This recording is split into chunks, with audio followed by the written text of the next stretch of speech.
Hello, good morning student. तो मैं PT geography Tejendra Kumar from केंद्रीय विद्यालय नंबर 1 आनंदपुर। तो बेटा आज हम डिस्कस करेंगे next topic river regimes and extent of duty of river water के पानी का जो फ्लो है नदियों के अंदर उसका जीन कैसे है। जीन मीन्स पैटर्न कैसा है फ्लो का पूरे साल के अंदर, कितने समय के लिए पानी बहता है नदियों के अंदर नालों के अंदर, उसको हम रिवर जीन का नाम देते हैं। और ड्यूटी ऑफ रिवर वाटर के पानी का इस्तेमाल किस हद तक हो सकता है, किस किस काम के लिए वहाँ पे पानी का इस्तेमाल हो रहा है, और पूरे भारत के अंदर जितनी भी नदियाँ हैं, ठीक है, डिफरेंट टाइप ऑफ रिवर्स हमारे पास हैं, इनका पानी हम किस तरह से यूज कर सकते हैं, ठीक है। अब इसके बारे में हम डिटेल में इस चैप्टर के अंदर टॉपिक आगे बढ़ते हैं। अब पहले देखते हैं हम हिमालय रिवर चैनल्स, ठीक है। पहले हम देखते हैं जीन क्या होता है। The flow of river water in a river channel varies from the season to season. The pattern of flow of water in a river channel over a year is known as river regime. तो पूरे साल के अंदर over a year कि किसी नदी के अंदर नाले के अंदर कितना समय के लिए पानी वहां पे बह रहा था उसको हम बोलते हैं रिवर जीन। और इसका पैटर्न कैसा है, क्या वो नदी पूरा साल उसके अंदर पानी बहता था।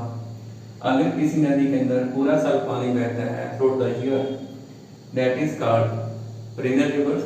अगर किसी नदी में कुछ समय के लिए, मान लो मानसून सीजन आ गया, सिर्फ बरसात के समय पानी बह रहा है, तो उसको बोलते हैं नॉन पेरिनियल रिवर्स, ठीक है। जहाँ बोलते हैं उसको सीजनल रिवर, ठीक है, मौसमी नदी।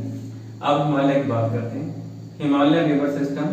Himalayan rivers are perennial as they are fed by the glaciers through the snowmelt and also receive the rainfall water during the rainy season. अब नदियां हमारी देखो, ये नदियां हिमालय से आ रही हैं। इधर इंडस रिवर सिस्टम है, गंगा रिवर सिस्टम है, और इधर ब्रह्मपुत्र रिवर सिस्टम हिमालय से निकलती हैं। तो गर्मी के मौसम में तो स्नो मेल्ट होती है तो नदियों में पानी आता है। उसके बाद जब मानसून सीजन आता है तो मानसून के कारण जो वर्षा होती है वो पानी नदियों में आता है। तो लगभग सारा साल नदियों में पानी रहता है। हाँ, जब जनवरी फरवरी का मंथ आता है तो थोड़ा पानी कम हो जाता है, स्नो बेल्ट बंद हो जाती है, लेकिन फिर भी नॉर्दर्न पार्ट ऑफ इंडिया में, इस एरिया में जो वेस्टर्न साइक्लोन से वर्षा होती है उसके कारण नदियों में पानी रहता है और थोड़ा बहुत स्नो बेल्ट भी होता रहता है।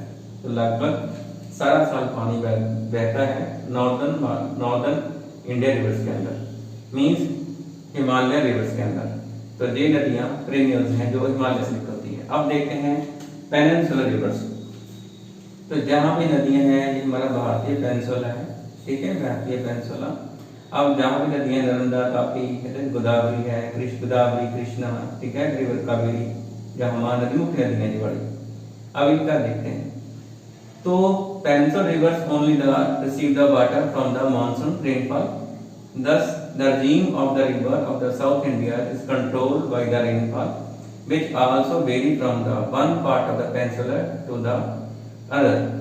अब हम पेनिनसुलर पैटर्न पे आते हैं। तो जहाँ पे नदियों के अंदर जो पानी है वो एक स्थान से दूसरे स्थान पे वेरी करता है, सब जगह पानी एक समान नहीं होता।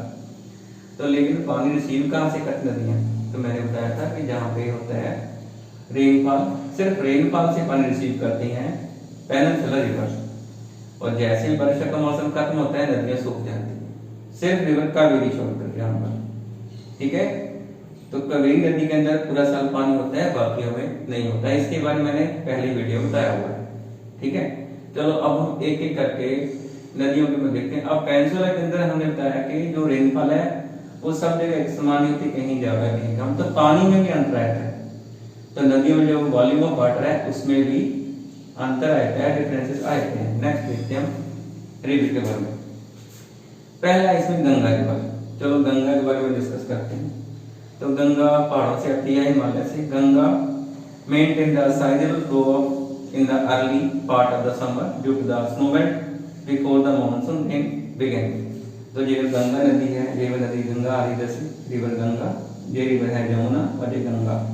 इलाहाबाद में गंगा जमुना मिल जाती है, आगे नाम इसका फिर गंगा। तो गंगा में लगभग सारा साल पानी रहता है। समर मंथ शुरू होते हैं जून जुलाई में, जनरली मई जून में, उस टाइम काफी फ्लो होता है। कारण क्या है, गर्मी बहुत ज्यादा होती है, गर्मी बढ़ने से पहाड़ों से स्नोमेल्ट होती है और काफी पानी गंगा के अंदर फ्लो करता है। अगर कभी आप हरिद्वार जाएंगे जून के मंथ में तो गंगा में आप काफी पानी देखेंगे। ठीक है, उसके बाद फिर मानसून आते हैं जुलाई के मंथ में। ठीक है, Ganga has maximum flow during the January and, ठीक है, जनवरी एंड जून। तो इसमें देखा गया है, sorry, minimum flow during the January and June. तो जनवरी मंथ से लेकर जून तक गंगा के अंदर फ्लो कम होता है, सबसे कम। उसका कारण ठंड है और स्नो मेल्टिंग जो है कम हो जाता है ठंड के कारण। तो पानी की क्वांटिटी बहुत कम रहती है, लेकिन होती है कम रहती है। उसके बाद जैसे मैक्सिमम फ्लो की बात करते हैं अगस्त और सितंबर, अगस्त से लेकर सितंबर मंथ तक। इन जुलाई में तो जहाँ पे मानसून आए थे, ठीक है, जुलाई के फर्स्ट वीक में जो है नॉर्थ इंडिया में जहाँ मानसून आए थे। और अगस्त से लेकर सितंबर तक का महीना होता है जहाँ पे मैक्सिमम वाटर होता है गंगा के अंदर। उसके दो कारण होते हैं, एक तो मानसून से होने वाली वर्षा, दूसरा कारण स्नो मेल्टिंग भी है, क्योंकि गर्मी का मौसम है, इसलिए पानी की क्वांटिटी मैक्सिमम होती है गंगा के अंदर। अब देखते हैं रिवर नर्मदा, जो कि है पेनिनसुलर रिवर, जिसको नर्मदा बोलते हैं। यहाँ पे देखो हमारा ये बड़ा एरिया जहाँ मेघिया माउंटेन, जहाँ पे सतपुड़ा माउंटेन। तो ये रिवर नर्मदा वेस्ट को फ्लो करती है, अमरकंटक घाटी पैदा होती है, ठीक है, जहाँ पे ओम की शक्ल बहती है और वेस्ट को जाके जहाँ पे गालफ और खंबात में गिर जाती है बिना डेल्टा बनाए हुए। तो गंगा के बाद आती है नर्मदा की वर्णन। Narmada is a very low volume of discharge from the January to July, but suddenly rise in the August when the maximum flow attain and fall in October as spectacular as they rise in the August। अब इसमें जो river हमारी हम बात कर रहे हैं river Narmada, इसमें अगस्त मंथ में होता है पानी का फ्लो मैक्सिमम और बाकी महीने जो है उसमें पानी कम होता है। जनरली जनवरी से लेकर जुलाई तक पानी की क्वांटिटी बहुत कम रहती है। अब अगस्त में पानी क्वांटिटी सबसे ज्यादा क्यों होती है, क्योंकि उस टाइम ये सारा एरिया मानसून रिसीव कर रहा होता है। तो जहाँ पे साउथ वेस्ट मानसून आते हैं, साउथ वेस्ट मानसून, तो इस एरिया में काफी वर्षा होती है। जुलाई के बाद अगस्त मंथ में इसमें काफी पानी क्वांटिटी होती है। उसके बाद अक्टूबर में एकदम कम रहती है, क्योंकि मानसून विंड्स चले जाते हैं, लगभग रीट करने लगते हैं, ठीक है, in the month of October. Next हमारे पास रिवर है गोदावरी रिवर, ठीक है, रिवर गोदावरी। तो जो हमने थर्ड जो रिवर पढ़ने हैं दैट इज गोदावरी। अब गोदावरी रिवर जो है इसका मैक्सिमम टेम्परेचर रहता है मई एंड फरवरी। तो इसमें जो मिनिमम इसमें पानी होता है गोदावरी रिवर में वो होता है मई मंथ में और मैक्सिमम होता है जुलाई अगस्त में। जुलाई अगस्त में तो ये देखो आप गोदावरी, जिसको दक्षिण गंगा बोलते हैं, दक्षिण भारत का सबसे बड़ा रिवर। तो जुलाई अगस्त में इसमें पानी मैक्सिमम होता है। कारण क्या है, साउथ ईस्ट मानसून इस मंथ में मैक्सिमम वाटर फ्लो करता है नदी के अंदर। और उसके बाद there is a sharp fall in the water through the volume after the October November. तो उसके बाद जो मंथ आते हैं अक्टूबर नवंबर, उसमें पानी कम हो जाता है, क्योंकि मानसून विंड्स रीहीट कर जाते हैं, वापस जाने लग जाते हैं, तो वर्षा की मात्रा यहाँ पे कम रहती है। अब ये सब हमने पढ़ा है तीन बड़े नदियां, ठीक है, दक्षिण भारत की, जिसके बारे में पढ़ रहे हैं हम, ठीक है, और एक का पढ़ा हमने नॉर्थ इंडिया की। हम बात कर रहे हैं रिवर चेन के बारे में। अब हमने देखना है कि पानी का जो हमने फ्लो नापना है, फ्लो कैसे नापते हैं, फ्लड कैसे नापते हैं, ठीक है, पानी का फ्लो कैसे नापते हैं, इसके लिए क्या यूनिट है बेटा। जनरली इसका जो यूनिट है units of measuring the flood या units of measuring the flow of water in a river, ये कैसे नापते हैं। तो इसलिए बेटा यूनिट होती है, मींस किसी नदी, एक मान लो नदी है कोई भी, हमारे पास गंगा नदी है, नर्मदा है, इसी किसी भी पॉइंट पे आप खड़े हो जाओ, जहां पर कहीं भी आप रुक जाओ और वहां पे एक सेकंड के अंदर कितने क्यूबिक फुट पानी फ्लो कर रहा है, जहां पर कितने क्यूबिक मीटर पानी फ्लो कर रहा है एक सेकंड के अंदर, ठीक है, जहां एक मिनट के अंदर, ठीक है, तो एक मिनट के अंदर कितना पानी फ्लो करता है उसको हम बोलते हैं, ठीक है। जनरली बेटा इसको हम सेकंड में नापते हैं कि किसी भी नदी के किसी पॉइंट के ऊपर, ठीक है, एक सेकंड के अंदर वहां से कितना क्यूबिक फुट और कितने क्यूबिक मीटर पानी फ्लो कर जाता है, दैट इज कॉल्ड, ठीक है। अगर हम नापते हैं इसको फुटों के अंदर, जैसे नापते हैं क्यूबिक फुट पर सेकंड, अगर नापते हैं फुटों के अंदर तो उसको बोलते हैं, उस यूनिट को बोलते हैं क्यूसिक्स, ठीक है। तो क्यूसिक्स यूनिट्स है एफपीएस सिस्टम में जिसको हम पढ़ते हैं ना साइंस के अंदर, आप FPS, ठीक है ना। तो F फुट के लिए मानते हैं, P means pound, S means second. तो फुट पर सेकंड की पढ़ा होगा 9th में आपने। तो FPS सिस्टम में हम नापते हैं फ्लड को Q6 में, कि 1 सेकंड के अंदर कितने क्यूबिक फुट पानी कहां से फ्लो कर रहा है उस रिवर चैनल में किसी एक पॉइंट के ऊपर। और दूसरी यूनिट हम नापते हैं क्यूम्स, ठीक है, जिसको हम M के सिस्टम है ना, मीटर, किलोग्राम और सेकंड में नापते हैं हम, मीटर, किलोग्राम, सेकंड। तो वेट को नापते हैं किलोग्राम में, मीटर नापते हैं डिस्टेंस और टाइम नापते हैं सेकंड में, ठीक है, जिसको हम M के सिस्टम बोलते हैं। तो उसमें हम जो है फ्लड को नापते हैं, फ्लो को नापते हैं क्यूम्स में, क्यूबिक, ठीक, क्यूबिक मीटर पर सेकंड, क्यूबिक मीटर पर सेकंड किसी भी रिवर के अंदर at any point in A second. तो ये तो हमने फ्लड के बारे में बात की, रिवर झील के बारे में बात की। तो नेक्स्ट हमारे पास है, ठीक है, नेक्स्ट टॉपिक हमारे पास है extent of utility of river water, कि नदी का पानी हम किस हद तक इस्तेमाल कर पाते हैं, कैसे इस्तेमाल करें भारत के अंदर, है ना। इसके लिए गवर्नमेंट ऑफ इंडिया ने कुछ मास्टर प्लान भी तैयार किए हैं। चलो उसके बारे में लोग डिस्कस करते हैं। छोटा टॉपिक बुक के अंदर, ज्यादा डिटेल में नहीं बताया गया, तो हम ज्यादा डिटेल में नहीं जाएंगे। The river of India carry the huge volume of water, but it is an uneven distributor both time and space. There is a perennial rivers carrying the water throughout the year, while the non-perennial rivers have very little water during the dry season. अब इसमें बात की कि नदियां हमारे देश के अंदर इसमें पानी जो है अनइवनली डिस्ट्रीब्यूटेड है। किसी नदी में पानी बहुत ज्यादा, गंगा में पानी बहुत ज्यादा है, और कुछ नदियां साउथ भारत की हैं, इनमें पानी कम है। और इसके अलावा टाइम एंड स्पेस, ठीक है, कुछ नदियों में सारा साल पानी समान रहता नहीं है, और ऐसा भी है कि पूरे भारत के अंदर हर जगह नदियों में पानी का वॉल्यूम एक समान नहीं है, कहीं ज्यादा कहीं कम। तो वेरिएशन बहुत ज्यादा है, टाइम के अकॉर्डिंग वेरिएशन है, स्पेस के अकॉर्डिंग वेरिएशन है, अमाउंट ऑफ वाटर का, पानी की क्वांटिटी का। अब इसके बारे में देखते हैं, ठीक है।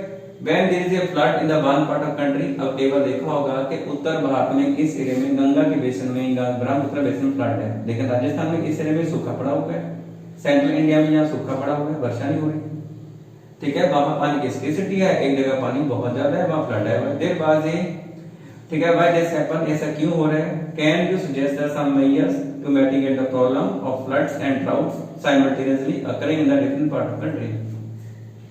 तो एक जगह तो फ्लड आ रहे हैं, ठीक है, जहां फ्लड है ब्रह्मपुत्र वैली में, ब्रह्मपुत्र बेसिन के अंदर, गंगा बेसिन के अंदर फ्लड आए, केवल कावेरी डेल्टा में फ्लड होता है, गोदावरी कावेरी डेल्टा में, गोदावरी डेल्टा में, कृष्णा डेल्टा फ्लड होता है, जामुना डेल्टा फ्लड होता है। और बाकी इंडिया में सूखा पड़ा है, सेंट्रल पार्ट ऑफ इंडिया के प्लेटो एरिया, बुंदेलखंड के एरिया, राजस्थान का वेस्टर्न पार्ट जहाँ सूखा है, वर्षा वहां पे नहीं हो रही।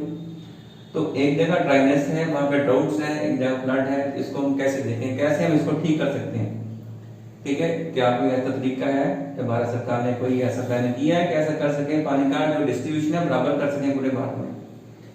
तो जहां पे पानी एक्सेसिव क्वांटिटी में है, उसको जहां पानी डेफिसिट है, मींस जहां पे क्वांटिटी कम है वहां पहुंचा दे, ठीक है, कोई ऐसा तरीका है। तो कुछ उसके लिए प्लानिंग किया है भारत सरकार ने, जैसे Periyar diversion scheme, river Periyar में ऐसा किया गया, उसका पानी को डाइवर्ट किया गया, वहां पर प्लानिंग उसकी वहां पे इंदिरा गांधी कनाल प्रोजेक्ट। तो इसके बारे में 12th क्लास में तो क्वेश्चन है ही, ठीक है, इसमें चैप्टर में बहुत अच्छा टॉपिक दिया है। तो उसमें क्या किया गया है, रिवर सतलुज पंजाब से बहता है, तो जहां पे पंजाब में हरी के पत्तन से एक नहर निकाली गई है, जाती है राजस्थान को, जैसलमेर तक जाती है इस तरह, और वो जहां का रिवर सतलुज का एक्सेसिव पानी उसको ले जाती है राजस्थान के डेफिसिट एरिया में, तो जहां से इरिगेशन करती है। तो ये तो हम दोनों स्टेटों ने मिलकर ऐसा किया है, राजस्थान और पंजाब में आपस में बड़ा अच्छा सहयोग है बिटवीन द राजस्थान और पंजाब। तो फालतू पानी राजस्थान जाता है, अब उनको पानी मिल गया, हमारा पानी यहाँ भी यूज हो गया, है ना। तो इस तरह इस एरिया में डेवलपमेंट हुई है, इस डेजर्ट एरिया में, वेस्टर्न पार्ट ऑफ इंडिया में, कितना अच्छा बात हुई। उसके कानून का डब्बा कनाल है, इस ये भी इसलिए बनाया गया है, सतलुज लिंक, सतलुज ब्यास सतलुज लिंक कनाल, ठीक है, ब्यास सतलुज लिंक कनाल। तो बेटा पंजाब के अंदर जहाँ ब्यास रिवर है, सतलुज है, जहाँ भी नहरों को आपस में जोड़ा गया है, ठीक है। तो जहाँ विश्व द्वाब नहर है, विश्व द्वाब सिस्टम मींस ये जो विश्व द्वाब है, ब्यास और सतलुज द्वाब, जहाँ भी नहरों से इनको आपस में जोड़ा गया है पूरे द्वाब के अंदर, ठीक है, सतलुज ब्यास नदियों को। तो पूरे द्वाबा रीजन में इरिगेशन होती है, ठीक है, नदियों को जोड़ा गया, पंजाब सरकार ने ऐसा किया है। उसके बाद ठीक है, गंगा कावेरी लिंक कैनाल, हमने अब ये कैनाल और बताऊंगा आपको, गंगा कावेरी लिंक कैनाल। बेटा ये बहुत बड़ा प्रोजेक्ट है सेंट्रल गवर्नमेंट का, लेकिन अभी तक इम्प्लीमेंट नहीं हो पाया।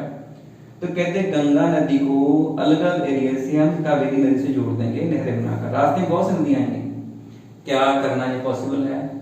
अगर करने की कोशिश करेंगे, पहली बार रास्ते में कई प्लेटिव आएंगे, ऊबड़ खाबड़ एरिया है, अंडुलेटिंग एरिया, पहाड़ है, हार्ड रॉक्स हैं, उनको काट के नहरें बनानी पड़ेगी, कैनाल्स डेवलप करनी पड़ेगी। चलो वो भी कर देंगे, ठीक है। और नदियों को, सभी नदियों को आपस में नहर से जोड़ देंगे, चलो वो भी हो जाएगा। लेकिन स्टेटों के बीच में, ठीक है, सहमति भी होनी चाहिए। डिफरेंट स्टेट के अंदर ऐसा झगड़ा हो जाए कि हमारा पानी उस तरफ जा रहा है, उसका पानी हमारे पास आ रहा है, ठीक है। तो स्टेटों के बीच में भी आपसी सद्भावना, सहमति होनी बहुत जरूरी है, फिर ये कंसेप्ट जो है लागू हो पाएगी, ये प्रोजेक्ट पूरा हो पाएगा। और ऐसा गवर्नमेंट का, सेंट्रल गवर्नमेंट का प्लानिंग भी है, ठीक है। अब एक नहर और है जहां पर सतलुज जमुना लिंक कैनाल, इसके बारे में किताब में नहीं बताया गया, ठीक है। रिवर सतलुज पंजाब के अंदर, जमुना रिवर जहां पे बहती है हरियाणा के पास से, और जहां पे एक नहर बन रही है, काफी देर से लटका हुआ मामला है, between the Haryana and Punjab, Satluj Jamuna link canal. और इसको पंजाब वाले नहीं बनने दे रहे हैं कि हमारा पानी हरियाणा में जाएगा, लेकिन इसमें बहुत बार जो है इस पे बातचीत होती है, सेंट्रल गवर्नमेंट, सुप्रीम कोर्ट बीच में आता है, नहर बनने दो। हमारा जो बहुत सारा पानी पाकिस्तान चला जाता है, ठीक है, अगर उनके इस नदी का पानी पे हमारा ही हक है, सतलुज का पानी पे हक सिर्फ इंडिया के ही है, समझौता हो रखा है इंडस ट्रीटी के तहत। तो इसका पानी डाइवर्ट करके हम हरियाणा में इरिगेशन कर सकते हैं।